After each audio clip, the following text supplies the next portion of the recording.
Few stars from Gold Rush have built a reputation quite like Tony Beets, the legendary King of the Klondike. Known for his booming voice, rough charm, and unstoppable work ethic, Tony has become one of the most fascinating figures on the Discovery Channel's hit reality series.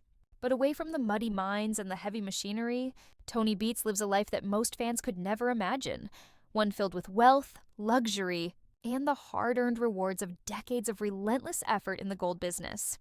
Born in the Netherlands, Tony didn't start out with much. Before becoming a mining magnate, he worked on farms and struggled to make ends meet.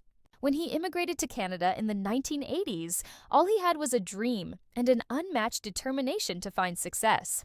He started out working as a heavy equipment operator, learning the ropes of Yukon mining the hard way, in freezing temperatures, long days, and almost no pay. But Tony's grit paid off. Over time, he built his own mining empire in the Klondike region, turning barren land into gold-rich territory and himself into a self-made millionaire.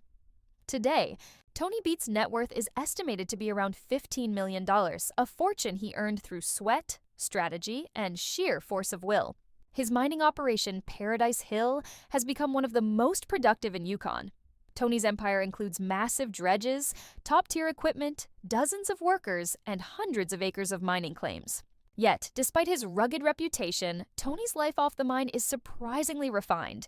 Tony lives with his wife, Minnie Beets, who's been by his side since the beginning. The couple has been married for over 40 years, and their love story is as strong as their business partnership. Together, they've raised a family deeply involved in the mining trade. Monica, Kevin, and Mike Beets are all following in their father's footsteps, helping run the family's mining operations. Their property in Dawson City is not only massive, but also filled with all the comforts that success brings. Luxury vehicles, private workshops, and a scenic view of the Yukon wilderness that money can't buy. But Tony isn't one for flashy displays of wealth. Unlike other reality stars, he doesn't spend his fortune on designer clothes or fancy parties. His definition of luxury is freedom, the ability to live life on his own terms. For him, the real treasure isn't just the gold buried underground, but the life he built from nothing. Still, that doesn't mean Tony doesn't enjoy the finer things. The Beets family owns several properties, high-end mining machines worth millions, and a collection of vehicles and equipment that reflect his success. Despite his wealth, Tony's personality remains down to earth. He's as direct and outspoken as ever, never afraid to call things as he sees them.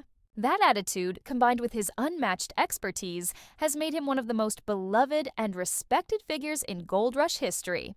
Fans admire him not just for his success, but for his authenticity. A man who built an empire with his bare hands and stayed true to his roots. When asked about retirement, Tony often laughs it off. "I don't know what I'd do if I stopped mining," he once said. "This is what I do. This is who I am." That statement sums up his spirit perfectly. Even after years of fame and fortune, Tony Beets remains the same fearless miner who came to the Yukon chasing a dream. Only now, he's living that dream in grand style. From humble beginnings in a small Dutch village to becoming a multi-millionaire mining mogul in Canada, Tony Beets' story is a testament to the power of perseverance. His luxurious lifestyle is not just a symbol of success, but proof that with hard work, determination, and a bit of grit, even the wildest dreams can turn to gold.